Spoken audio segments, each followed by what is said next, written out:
11th class accountancy chapter चल रहा था final account without adjustment. Part number 3 हम स्टार्ट करेंगे।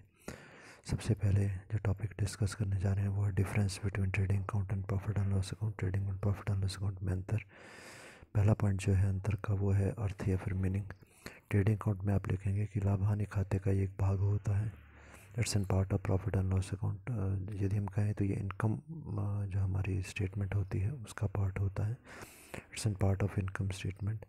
जबकि प्रॉफिट एंड लॉस अकाउंट जो है ये मेन अकाउंट होता है। इट्स एन मेन अकाउंट, प्रमुख खाता होता है और ये ट्रेडिंग अकाउंट उसका एक पार्ट होता है। नंबर 2 है स्वभाव या फिर नेचर।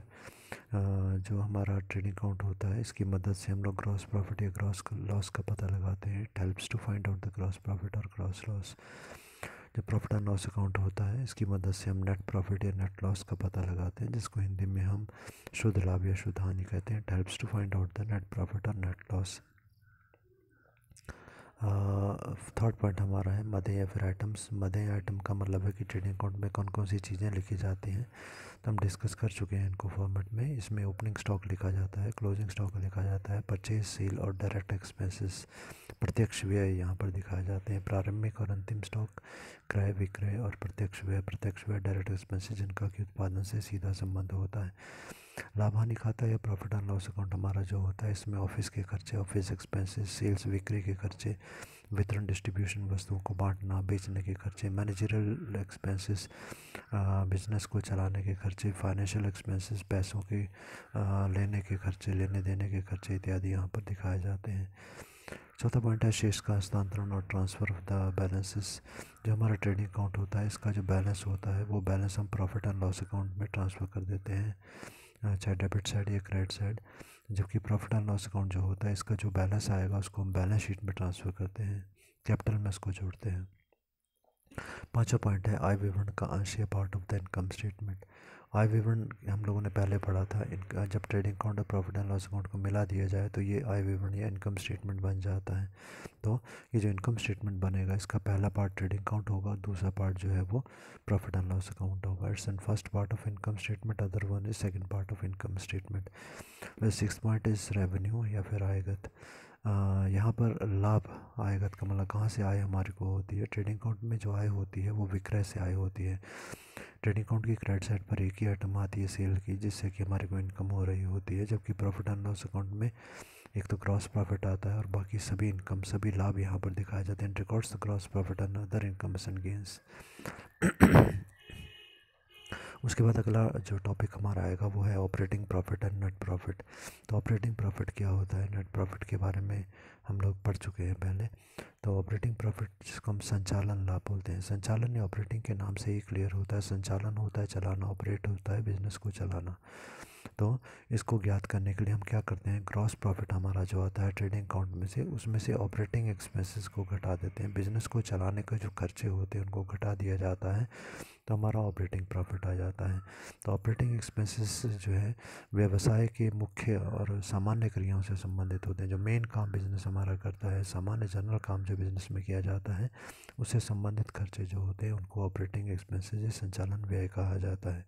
अब इसमें कौन कौन सी चीज़ें इंक्लूड होती हैं, सम्मिलित की जाती हैं, तो कार्यालय के खर्चे, प्रशासनिक खर्चे, बिक्री के खर्चे, वितरण के खर्चे, अप्राप्य ऋण कटौती और ये सारी चीज़ें इसमें शामिल होती हैं। Miss office expenses, administrative expenses, selling expenses, distribution expenses, bad डेप्ट and discount etcetera are included in the operating expenses. ये जो हमारे ऑपरेटिंग प्रॉफिट होता है इसको हम EBIT या earning before the interest and tax भी कहते हैं। अब जब ऑपरेटिंग प्रॉफिट है बिल्कुल इसका उल्टा हो जाए तो उसको ऑपरेटिंग लॉस कहा जाता है।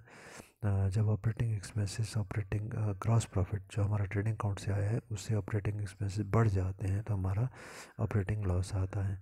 अब आते हैं मेन नेक्स्ट टॉपिक पर जो हमारा है बैलेंस शीट। बैलेंस शीट हम लोगों ने पढ़ा कि हमारा फाइनल अकाउंट जो होता है उसमें तीन मेन पार्ट होते हैं। उसमें सबसे पहला ट्रेडिंग, दूसरा प्रॉफिट एंड लॉस अकाउंट और तीसरी बैलेंस शीट आती है। तो बैलेंस शीट क्या चीज़ होती है, बैलेंस शीट और कुछ नहीं होती। पहली चीज़ तो हम ये समझेंगे कि बैलेंस शीट अकाउंट नहीं होता, फाइनल अकाउंट का पार्ट होता है पर बैलेंस शीट अकाउंट नहीं होता।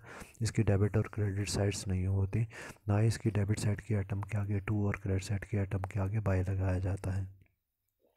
ये तो केवल एक लिस्ट होती है, स्टेटमेंट हम इसको कहते हैं, विवरण है, डिटेल है कि भाई कितनी हमारी एसेट्स हैं, एसेट की लिस्ट बना दी, और कितनी लाइबिलिटी है तो लाइबिलिटी की लिस्ट हमने बना दी।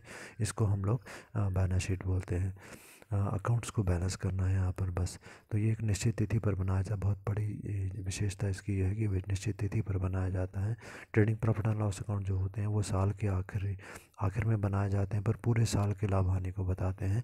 जबकि बैलेंस शीट जो होती है वर्ष के अंतिम दिन जरूर बनाई जाती है, परंतु पूरे वर्ष के बारे में नहीं बताती। जिस दिन इसको बना रहे हैं, जिस दिन हम फाइनल अकाउंट बना रहे हैं, उस दिन हमारी एसेट्स और लाइबिलिटीज़ की पोजीशन क्या थी, स्थिति क्या थी, हमारे को ये उसके बारे में बताती है। तो एक विवरण होता है, ये एक डिटेल होती है ये जिसमें विशेष स्थिति को व्यापार की आर्थिक स्थिति मतलब धन की स्थिति, और धन की स्थिति का मतलब है हमारे पास कितनी एसेट्स हैं, कितनी लाइबिलिटीज़ हैं, उसके बारे में ही हमारे को बताता है।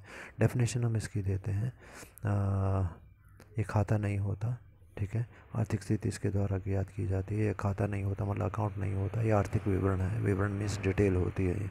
तो डेफिनेशन हम देखते हैं, according to J R. Batliboi, the balance sheet is a classified statement of asset and liabilities. Classified का मतलब होता है एक अलग से क्लास हमने बना दी जिसमें एसेट आ गई, दूसरी अलग क्लास हमने बना दी जिसमें लाइबिलिटी आ गई। इट्स एन क्लासिफाइड स्टेटमेंट मतलब list of asset and liability to measure the exact to find out the exact financial position of the business, कि बिज़नेस की असली फाइनेंशियल स्थिति, वित्तीय स्थिति क्या है वो हम पता लगाते हैं। और उसके बाद में बोला ऑन ए पर्टिकुलर डेट, जिस तारीख को से बनाया जा रहा है। जे.आर. बार्टली बॉय के अनुसार स्थिति विवरण मतलब बैलेंस शीट एक ऐसा विवरण है, एक लिस्ट है जो किसी विशेष स्थिति को, किसी व्यवसाय की आर्थिक स्थिति, धन की स्थिति के बारे में जानने के लिए बनाया जाता है। नेक्स्ट हेडिंग इसमें है स्थिति विवरण की विशेषताएं और characteristics of the balance sheet. Balance sheet में क्या विशेषताएं, यदि करेक्टरिस्टिक्स फीचर्स पूछे जाएं तो आप लोग यही लिखेंगे।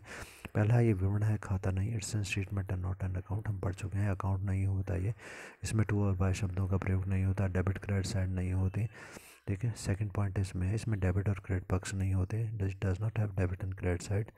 इसमें टू और बाय शब्दों का प्रयोग नहीं होता। Words of to and by are not used in this statement. Fourth point है, इसे ये अंतिम खातों का भाग होता है, it's part and final account, last part होता है, पहला ट्रेडिंग, दूसरा प्रॉफिट एंड लॉस अकाउंट, तीसरा बैलेंस शीट। थर्ड है, इसके दोनों पक्षों का योग सदा बराबर होता है, totally both sides is always equal.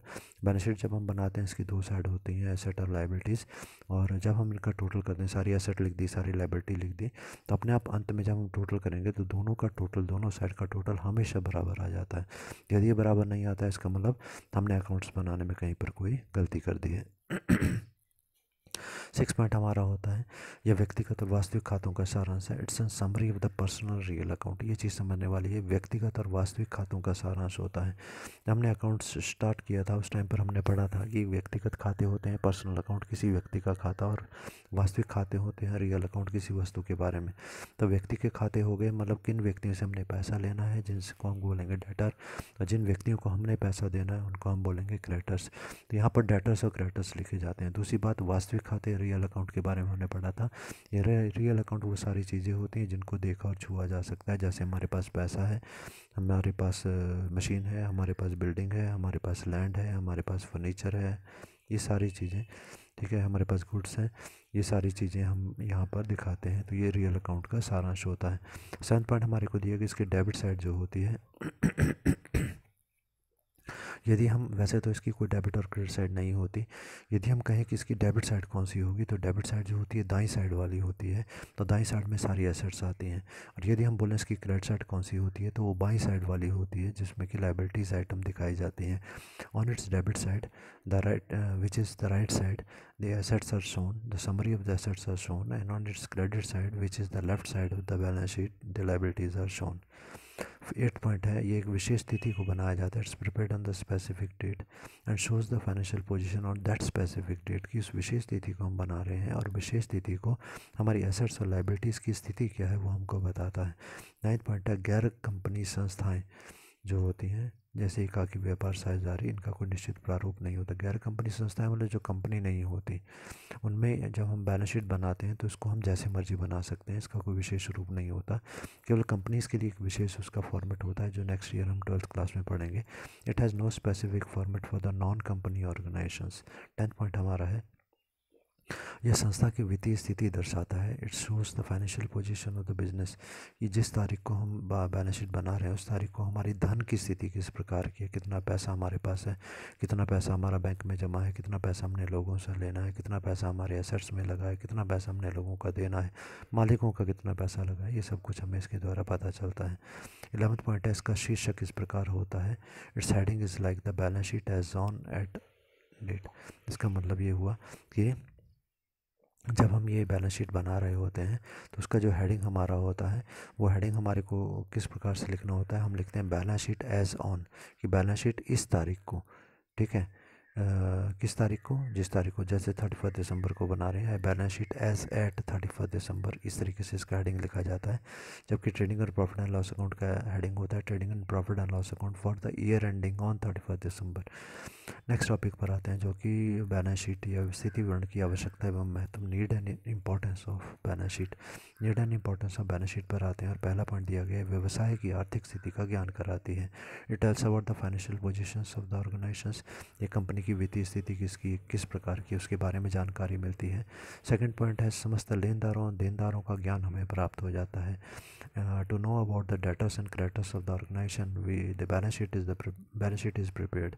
Asset और लाइबिलिटीज़ का पता लगाने डेटर्स और क्रेडिटर्स का पता लगाने के लिए बैलेंस शीट बनाई जाती है। थर्ड पॉइंट है, cash in hand bank balance जानने के लिए, to know the cash in hand and the bank balance. आज की स्थिति में हमारे पास कितना कैश है, बैंक में कितना पैसा है, इसका भी पता हमें यहाँ से लग जाता है। व्यवसाय की आर्थिक स्थिति का विश्लेषण करने के लिए, for analysing the financial position of the business. यहाँ पर एक वर्ड प्रयोग किया गया विश्लेषण, जिसके लिए इंग्लिश में वर्ड यूज़ किया एनालाइज। विश्लेषण या एनालाइज का मतलब होता है गहराई से जांच पड़ताल करना। हमारी जो फाइनेंशियल पोजीशन है, आर्थिक स्थिति है, वो तो हमें बैलेंस शीट से पता लग गई, पर अब हमने उसका अध्ययन करना है कि ये स्थिति अच्छी है कि नहीं है, हमने लोगों का पैसा कितना देना है कितना नहीं देना है, ये सारा कुछ जो अध्ययन है बैलेंस शीट के द्वारा ही हो पाता है। पाँचवा पॉइंट है, व्यवसाय की संपत्तियों की प्रकृति और राशि का ज्ञान प्राप्त करना, to know about the financial nature and the amount of the assets, कि हमारे एसेट्स कितने हैं, कितने रुपए की टोटल एसेट्स हैं और उनकी प्रकृति किस प्रकार की है, कि लॉन्ग टर्म एसेट्स कितने हैं, शॉर्ट टर्म एसेट्स कितने हैं, लंबे समय तक रहने वाले कितने हैं और थोड़े समय तक रहने वाले एसेट्स कितने हैं। 6 पॉइंट है, व्यवसाय के दायित्वों की प्रकृति और राशि ज्ञात करना, to know about the nature and amount of the liabilities. हमारी जो दायित्व हैं, मतलब लाइबिलिटीज़ हमारी कितनी हैं, कितने रुपए की टोटल लाइबिलिटीज़ हैं, ये हमें बैलेंस शीट से पता लगेगा। और उनकी प्रकृति कि दीर्घकालीन और अल्पकालीन, लॉन्ग टर्म में शॉर्ट टर्म लाइबिलिटीज़ हमारी कितनी है, वो भी बैलेंस शीट को देखकर मालूम चल जाता है। सेकंड पॉइंट है, व्यवसाय में कितनी पूंजी है, इसका भी ज्ञात प्राप्त किया जा सकता है। To know about the amount of the capital invested in the business, business में कितना कैपिटल लगी हुई है, इसका भी पता हमारे को बैलेंस शीट के द्वारा चल जाता है। क्योंकि बैलेंस शीट में हमारी जो होती है एसेट के साथ साथ दूसरी तरफ लाइबिलिटी होती है, और लाइबिलिटी में एक आइटम आती है जिसको हम बोलते हैं हमारी कैपिटल। तो कैपिटल बैलेंस शीट से हमें पता चलती है कि मालिकों ने कितने पैसे लगाए हैं। 8वां पॉइंट है, पूंजी में वृद्धि हुई है कमी हुई है, इसका ज्ञान प्राप्त होता है। To know about the increase और decrease in the amount of the capital, कि हमने जो कैपिटल लगाई थी क्या वो कैपिटल कुछ बड़ी है या कैपिटल वो उतनी है, इसका हमें पता चल जाता है। 9वां पॉइंट है, इसके आधार पर ही नए वर्ष में एंट्रीज की जाती हैं। On the basis of it the entries are made in the new books of accounts. नए साल नई किताबें जो होती हैं हमारी अकाउंट्स की, उनमें ये एंट्रीज़ की जाती हैं बुक्स ऑफ अकाउंट्स में, और ये एंट्रीज़ इस बैलेंस शीट के आधार पर की जाती है। बैलेंस शीट में हमें बताया जाता है कि साल के आखिर में हमारी कितनी एसेट हैं, कितनी लाइबिलिटीज़, और अगले साल जब हम नई किताबें खोलेंगे अकाउंट की तो उसमें वही एसेट्स और बैलेंस शीट हम लोग ले आते हैं। क्योंकि जो वर्ष के अंतिम दिन, मान लो जैसे 31 दिसंबर शाम को जब हमने दुकान बंद की तो हमारी दुकान में 1 लाख रुपए का सामान था। अगले दिन 1 जनवरी को जब दुकान खोलेंगे तो 1 लाख रुपए का सामान होगा। कहने का मतलब पिछले वर्ष के अंतिम दिन और अगले वर्ष के प्रथम दिन समान ही एंट्रीज जो होती हैं वो होती हैं। अगला है, चिट्ठे का उद्देश्य और लाभ क्या है, objection advantages of the balance sheet. तो इसके उद्देश्य और लाभों की बात करें तो पहला पॉइंट है, व्यवसाय की आर्थिक स्थिति का ज्ञान इसके द्वारा होता है। To know about the financial position of the firm, आर्थिक स्थिति, धन की स्थिति हमको ये कराती है। सेकंड पॉइंट है, संपत्ति की प्रकृति किस प्रकार की है, उसका मूल्य कितना है, ये हमें इसके द्वारा पता चलता है। संपत्ति की प्रकृति मतलब किस प्रकार की हमारी एसेट्स हैं, long term short term type की एसेट्स कितनी है और कितने रुपए की हैं, मूल्य है। To know about the trend हम ले सकते हैं, या nature of and value of the assets. अगला है, दायित्वों की प्रकृति और मूल्य ज्ञात करने के लिए to know about the nature and the value of the liabilities, liabilities कितने प्रकार की हैं, उनका मूल्य कितना है। पूंजी में वृद्धि और कमी का ज्ञान भी इसके द्वारा हो जाता है। To know about the increase और डिक्रीज इन द कैपिटल। पाँचवा पॉइंट है व्यवसाय व ख्याति के मूल्य ज्ञात करने में सहायक। To know about the goodwill and the value of the business, कि बिज़नेस की, हमारे व्यापार जो है उसकी ख्याति या गुडविल, मान सम्मान कितने रुपए का है, और बिज़नेस का टोटल वैल्यू कितनी है, कितने रुपए की हमारी ये बिज़नेस है आज की कीमत में, आज की तारीख में हमारे बिज़नेस की कीमत कितनी है, वो भी इसके द्वारा पता चलता है। और सिक्स पॉइंट है व्यवसाय के ऋणों का भुगतान करने की क्षमता ज्ञात करने की। To know about the paying capacity of the loan of the business, कि हमारा बिजनेस कितने रुपए का भुगतान कर पाएगा, कितना पैसा इसके पास है, हम कितना लोगों के उधार का पैसा वापस कर पाएंगे।